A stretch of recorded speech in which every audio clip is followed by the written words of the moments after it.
Bien bonjour à tous, madame, messieurs, c'est la revue des grandes unes. La nouvelle expression parle de Tchad RCA, confrontation Russie-France. C'est le titre proposé par le journal. Le journal nous rappelle ce matin que le gouvernement tchadien, qui a d'ailleurs le soutien de la France, accuse l'armée centrafricaine d'avoir tué 6 de ses soldats lors d'une attaque d'un poste frontalier sur son territoire. L'armée centrafricaine, qui est d'ailleurs appuyée par les Russes et notamment les Rwandais, est aussi accusé de crimes de guerre. C'est ce qu'on lit en page 3 du journal.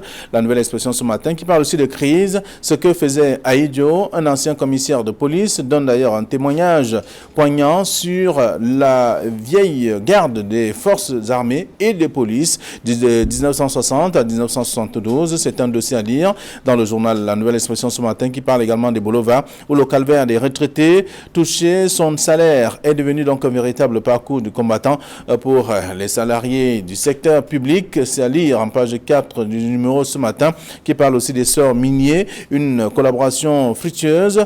John Gouté et Pierre Oba, envoyés de Sassou Nguesso, ont d'ailleurs échangé sur le projet minier entre le Cameroun et le Congo. C'est en page 8 du journal La Nouvelle Expression. Et puis Vision économique qui en kiosque ce matin parle de mobilisation des administrations pour la réussite de la CAN 2022. Le secteur du tourisme à la traîne, selon bien sûr le journal, à 6 mois de la tenue donc de cette CAN 2022 dans notre pays. Une grosse inquiétude persiste d'ailleurs de sources bien informées parlent de ce ministère du tourisme et des loisirs qui n'aurait pas encore dressé une carte digitale affichant notamment les atouts touristiques de la destination Cameroun. Et là on parle également donc de cette découverte et aussi la visite des sites touristiques ayant octroyé à notre pays le qualificatif d'Afrique en miniature pourrait donc être le dernier souci des visiteurs qui n'auraient alors aucune réelle perception du potentiel que détient le Cameroun. C'est ce qu'on découvre également dans le dossier proposé par le journal Vision économique de ce matin qui parle aussi du contrôle des produits forestiers avec le ministre des Forêts qui recadre ses collaborateurs. C'est en page 5 du journal ce matin. Par la gouvernance fiscale, le directeur général des impôts met donc un terme à la délivrance de l'attestation de la localisation et notamment la certification des entreprises. C'est dans le journal ce matin en page 9 du numéro en kiosque aussi. Toujours également relais d'Afrique de ce jour parle de l'arrondissement de Douala 5e, pavoisement et aménagement urbain. Tout cela, les éléments qui permettent également d'améliorer les conditions de vie des populations dans cette partie du pays. C'est dans le 5e arrondissement. Le journal parle également de l'hôpital des districts de Logbaba avec le service d'ophtalmologie qui est donc opérationnel. C'est ce que le journal propose. Autant d'informations à lire dans le numéro de ce jour. Et le journal Éco-Santé de ce matin parle de tabagisme au Cameroun. Près de 3000 décès par an. Ce sont là quelques informations contenues dans le dossier proposé par le journal qui fait savoir qu'on montrait d'ailleurs, parlant notamment de cette enquête qui a démontré qu'environ 9% de la population camerounaise âgée de 15 ans et plus, soit donc 13% des hommes et 4% des femmes utilisent le tabac.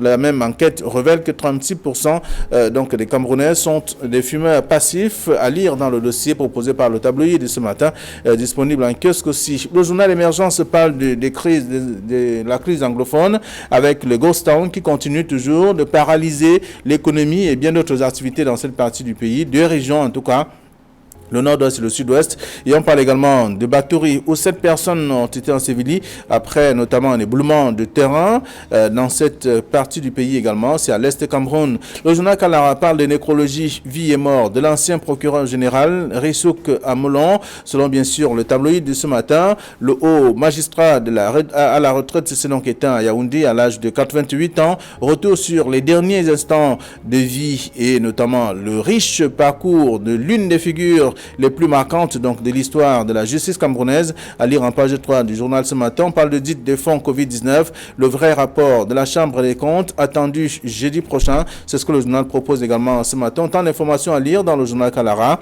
en kiosque. Mutation parle de gestion Covid avec le chloroquine gate également ce matin, donc en présentant notamment des révélations aussi importantes sur la production même de la production locale avortée de ce médicament médicaments par l'Institut de recherche médicale dont le directeur général est attendu ce jour au tribunal criminel spécial. C'est en page 5 du journal ce matin. Le journal a également d'autres informations.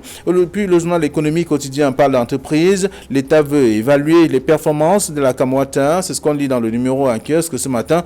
On parle de marché financier avec les actions côté de régional, avec aussi quelques faits importants sur le plan financier, opportunités et également d'autres, le renseignement aussi des usagers. C'est ce que le journal évoque également, parlant du MINPROF, qui aujourd'hui connaît des difficultés dans ce même département ministériel. Autant d'actualités à lire dans le journal d'économie de ce matin, tout comme le journal Cameroun Tribune qui parle de relance des projets miniers Cameroun-Congo, une volonté de faire. C'est ce que le journal propose aussi ce jour. Voilà ce que la presse nous propose, celle que nous avons reçue à notre rédaction.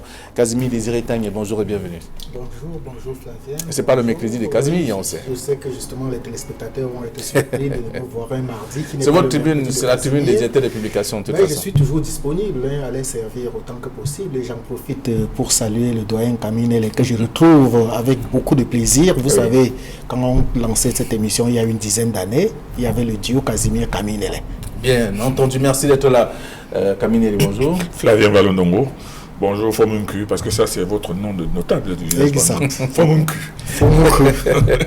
C'est-à-dire le jeune qui a été fait chef.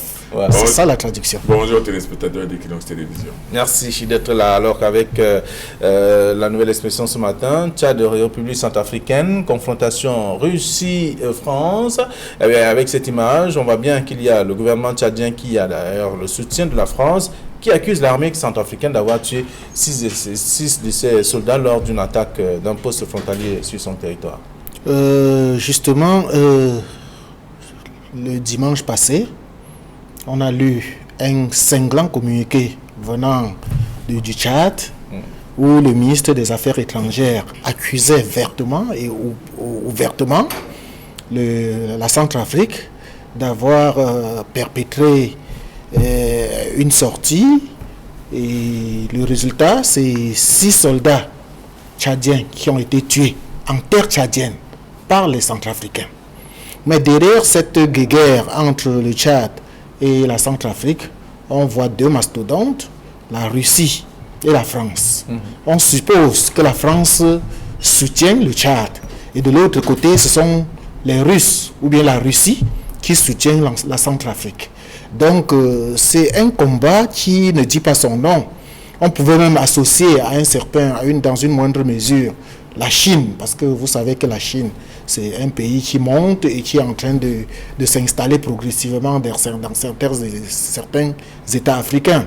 Mais pour l'instant, c'est un combat entre la Russie et la France, et on ne sait pas jusqu'où cela va aller. La crainte pour nous, Camerounais, c'est que quand il y a un incendie chez votre voisin, et vous ne pouvez pas rester de marbre, vous ne pouvez pas rester les bras croisés, parce que l'incendie peut vous atteindre. Encore que ce soit la France ou que ce soit la Russie, c'est deux pays qui ont 2 mastodontes, qui ont des intérêts au Cameroun. Est-ce que cette guerre qui se passe entre les Tchadiens et les Centrafricains ne va pas atteindre le Cameroun? Ça, c'est le gros point d'interrogation, et c'est la lancinante question à laquelle nous souhaiterons que les autorités camerounaises se penchent rapidement et qu'on ne soit pas surpris dans les jours à venir par une guerre qui quitte encore que ce soit Tchad ou RCA, c'est des pays voisins au Cameroun. Très bien, alors, donc les responsables de ces 2 pays ont quand même commis des communiqués qui essaient d'expliquer un peu ce qui s'est passé, mais avec un ton aussi doux, calme, courtois. On le constate bien dans le journal ce matin. Oui, je commencerai d'abord par le titre de la nouvelle expression. Je ne pense pas que ce soit une confrontation entre la Russie et la France.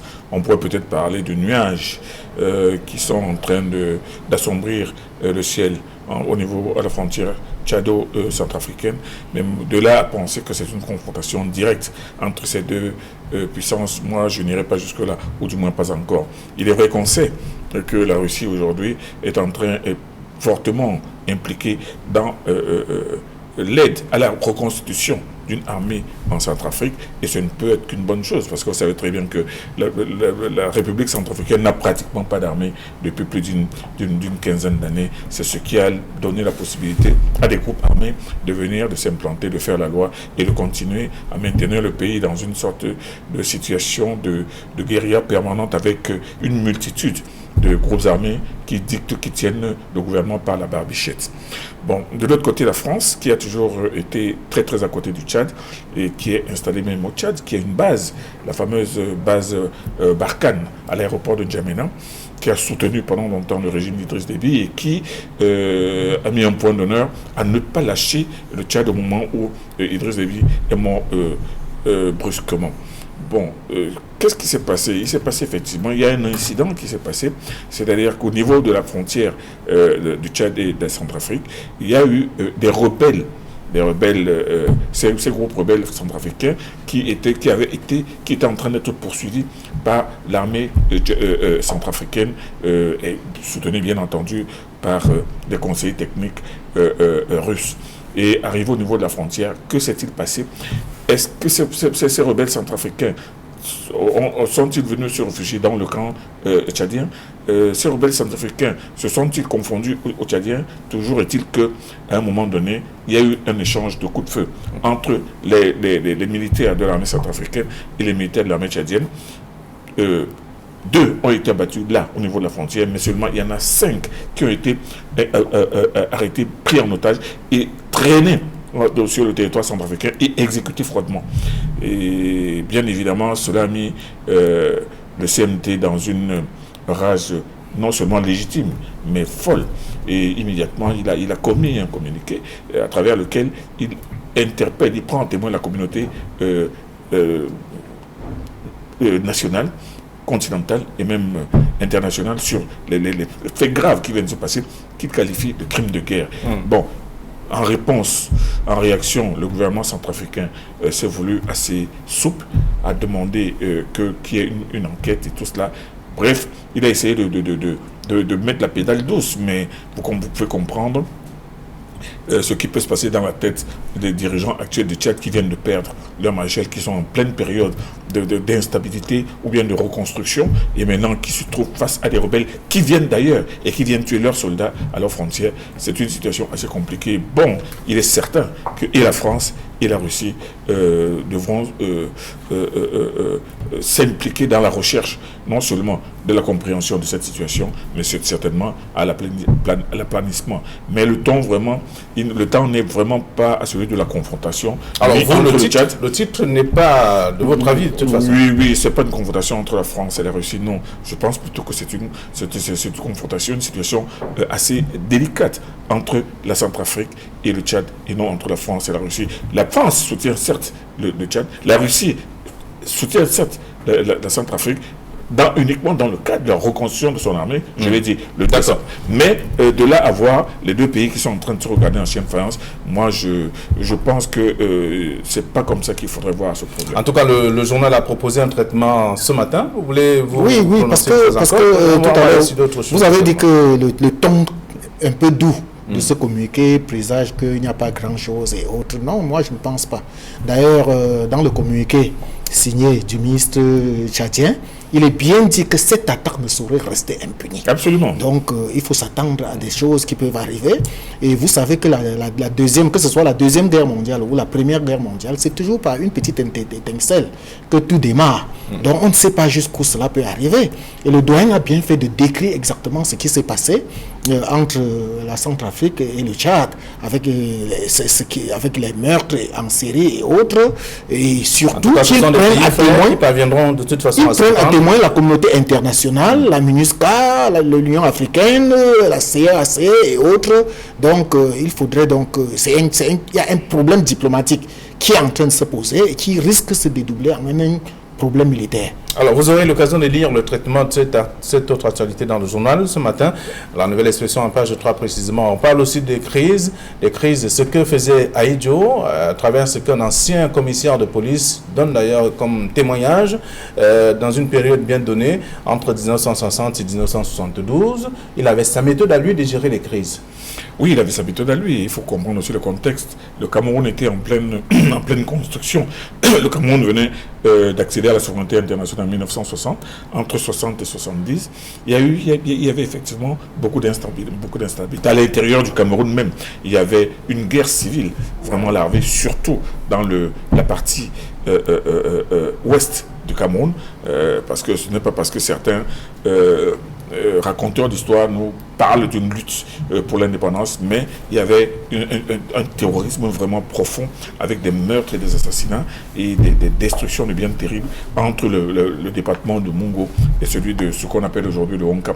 Et le président Madou Ahidjo avait sa méthode à lui, mais moi je retiens parmi sa méthode du règlement des conflits, surtout la posture et l'attitude non seulement responsable qu'il a adopté au moment de la guerre du Biafra.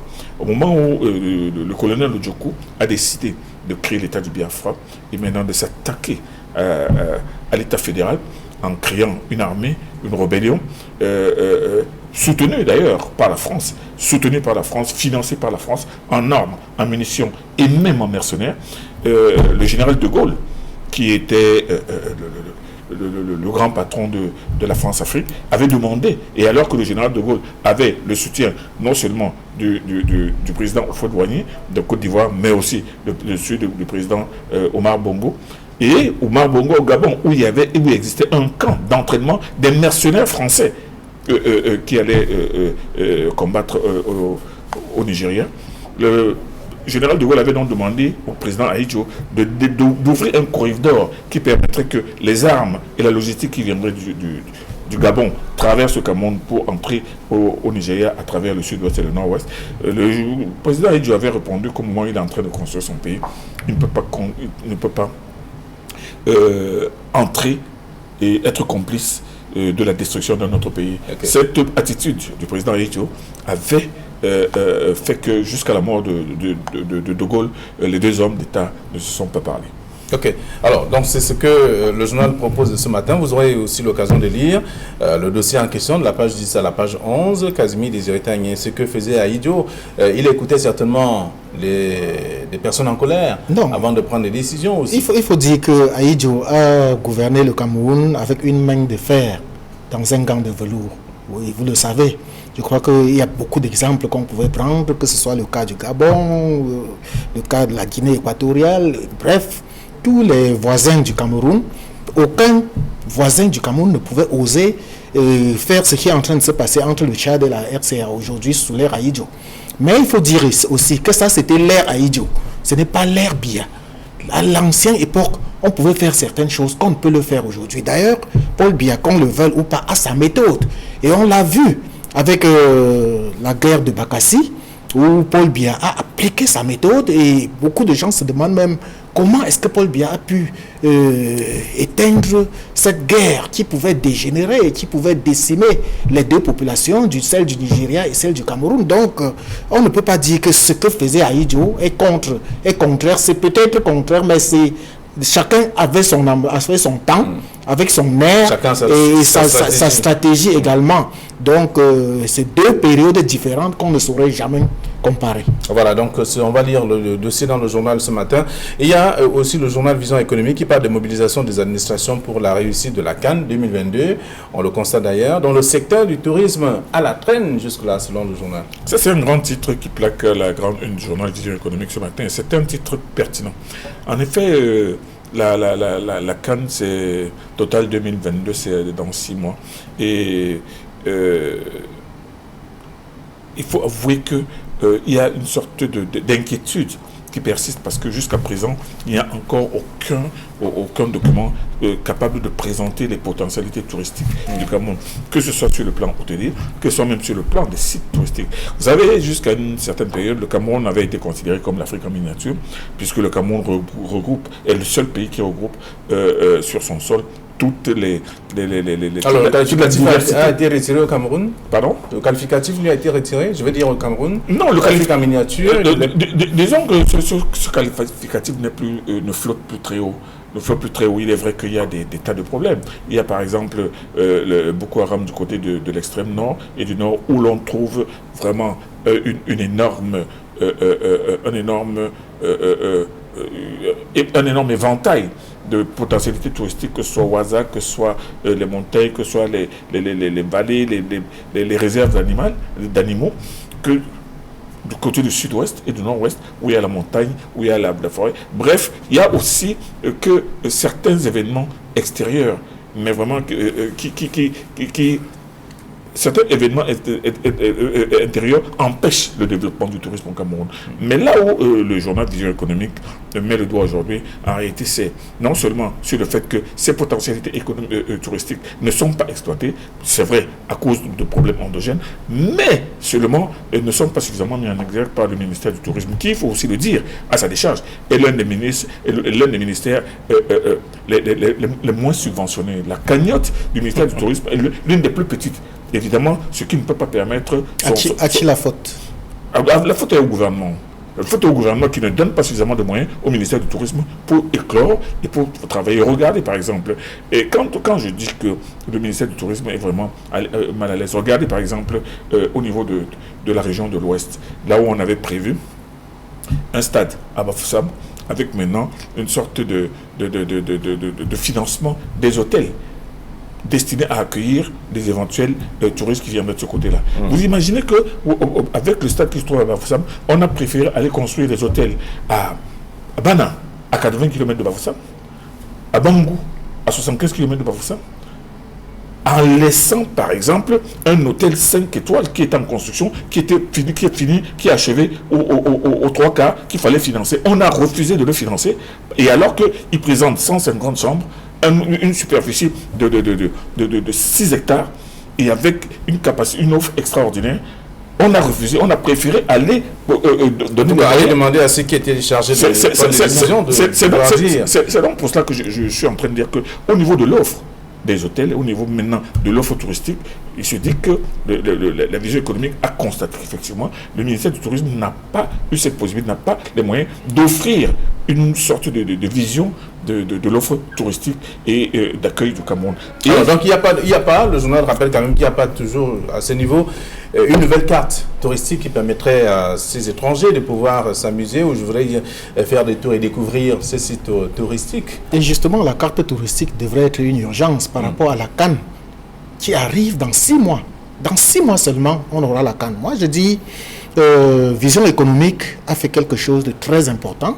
Encore que le journal de Parfait Godorkwan, Sa Majesté, lorsqu'il entrait dans la presse en reprenant le journal Vision économique de Isaïe Ndieng, on croyait qu'il venait juste pour faire de la configuration, mais on est en train de se rendre compte que Vision économique est en train de s'imposer et tous les mardis, on a un sujet important de la vie économique.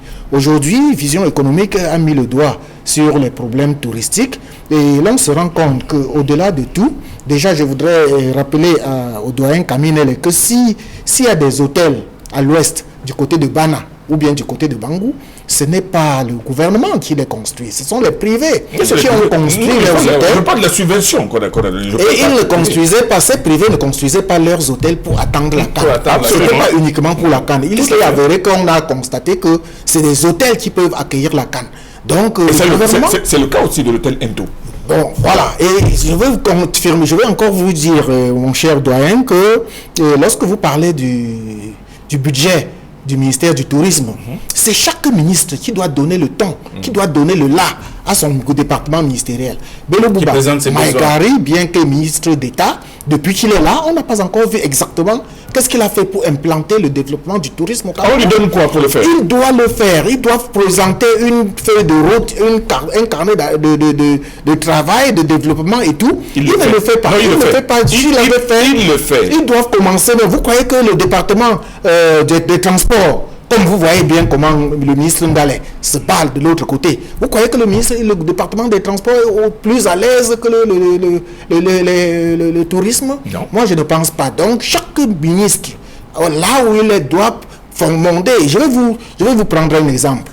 Lorsque, dans les années 1990, Chita Moussa est nommé au port, ça s'appelait encore ONPC. personne ne savait ce que valait l'ONPC. C'est quand Tchouta Moussa est arrivé au port qu'il a développé le port et aujourd'hui c'est devenu le PAD et c'est devenu un pôle économique incontournable. Le port a toujours généré de gros moyens. Le port, on ne savait même pas que le port existait. On ne savait même pas ce que c'est. Le port avait un budget qui ne valait pas grand-chose. Il a quintuplé le budget du port et il a transformé, il a acheté tout ce qu'il fallait pour que le port se développe. Donc il faut lorsqu'on a nommé un ministre là où il est, il doit donner le là. Il doit sonner le glas, il doit essayer d'impulser le développement dans son département ministériel. Ok.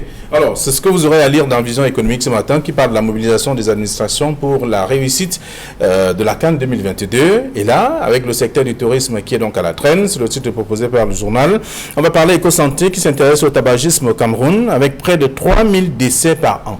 Oui. C'est quand même inquiétant. C'est inquiétant. Parce que pour le moment, tout le monde est focalisé sur Covid-19. Mais on oublie qu'il y a également des fléaux comme le tabagisme qui fait rage, qui fait énormément rage. D'abord, vous voyez, le gouvernement à un moment, les gouvernements, pas seulement celui du Cameroun, à un moment avaient pris tellement conscience qu'on avait décidé d'écrire sur le paquet de tabac, le tabac nuit dangereusement à la santé. On a dit même le tabac tue aujourd'hui. Et jusque-là, ça n'a pas découragé, tout au contraire, ça a plutôt, c'est comme si ça galvanise plutôt les gens à fumer davantage. Et vous allez voir que ça se répercute même au niveau des établissements secondaires, au niveau des jeunes, où on prend des drogues, on prend... D'ailleurs, le tabac a pris d'autres nouvelles formes, et on parle de chicha ou de quelque chose comme cela, et qui sont les nouvelles formes du tabagisme. Je crois que au-delà d'écrire tout simplement que le tabac nuit ou que le tabac tue, il faudrait trouver un autre moyen pour décourager les gens à aller dans le tabac. Par exemple, doper les prix. Je crois que si un paquet de cigarettes coûtait 5 000 francs, au lieu de coûter 500 francs comme il est aujourd'hui, je suis sûr que ça pourrait décourager au maximum et on pourra arrêter la saignée avec les 3000 décès par an, comme il est annoncé dans le journal Éco-Santé. Alors le journal fait savoir que 9% de la population et beaucoup plus des jeunes âgés entre 15 ans et révolus sont de plus en plus accros au tabac. C'est un constat malheureux, mais c'est un constat réel et sinistre. Mais ce que je veux dire, c'est que Casimir a tout à fait raison. Le tabac et les effets du tabac sont catastrophiques dans la société camerounaise aujourd'hui. Et le tabac fait énormément de dégâts. Et Casimir fait bien d'évoquer le problème de la chicha, cette nouvelle forme de tabagisme qui est beaucoup plus prisée par les jeunes et qui est consommée au vu aussi de tout le monde par des jeunes de 15 à 25 ans. Vous les voyez dans des pâtisseries, dans des maisons en glace ou même parfois dans certains snacks. Vous voyez un jeune de 16-17 ans qui est là et qui est en train de fumer ce qu'on appelle le narguilé, en réalité, qui est une sorte qui est du tabac, mais qui est mélangé à des aromates, qui lui donne un goût aromatisé, mais en réalité qui est très très nocif pour la santé et qui peut amener des cancers et toutes sortes de pathologies mortelles cardiovasculaires. Mais je pense que le gouvernement du Cameroun a suivi les traces de la communauté internationale dans le sens de la lutte contre le tabagisme entreprise à travers le monde entier, notamment en faisant imprimer sur les paquets de cigarettes. Aujourd'hui, le tabac tue, mais ça ne décourage pas beaucoup. Vous comprenez que c'est à cause de l'addiction. Il faut trouver un autre slogan. L'addiction, vous savez, l'addiction au tabac est provoquée en réalité par pas une substance qui est là-dedans. La nicotine. Non, pas la nicotine. Oui, la nicotine. Pas la nicotine, qui travaille sur le cerveau et qui vous donne une envie irrépressible et incontournable de fumer. Bon, maintenant, le problème, c'est qu'on a la possibilité d'arrêter. Mais pour arrêter de fumer, il faut une question de discipline personnelle et maintenant d'un travail mental. Ce ne sont pas c'est pas avec des produits ou c'est pas avec des mixtures qu'on peut arrêter de fumer. On doit décider d'arrêter de fumer et ça s'arrête. Moi, vous savez, le meilleur exemple, c'est moi-même. Moi, à une certaine époque, je fumais 3-4 paquets de cigarettes par jour. Mais un beau jour, je me suis dit, je ne fume plus à partir d'aujourd'hui. Ça fait 25 ans. D'accord. Donc, le problème du tabagisme au Cameroun aujourd'hui, c'est un problème assez sérieux, mais ce n'est pas à l'état de le résoudre. Moi, je pense que c'est d'abord une question de discipline personnelle et surtout de volonté. Merci. Vous aurez l'occasion de lire le journal Éco-Santé ce matin qui présente des chiffres inquiétants, pratiquement 3000 cas, 3000 décès par an au Cameroun et quelques cas également. Donc, en même temps, vous aurez l'occasion de lire Mutation qui s'intéresse également à la gestion du Covid avec le chloroquine gate Le chloroquine grette, il y a même... Voilà. Ça c'est par rapport à tout ce qui se passe, le directeur de l'Institut de recherche médicale qui est attendu aujourd'hui. Voilà. Et je crois que les vérités vont sortir. On saura finalement entre lui et Madeleine Tchente qui a effectivement fait quoi. Qui a déchargé. Allez, bonne journée à vous, chers messieurs. Bon retour aux différentes rédactions. Demain, ce sera la 3e. Il sera 9h20 sur Equinox. Et ce sera le mercredi de Casimir. Bonne journée.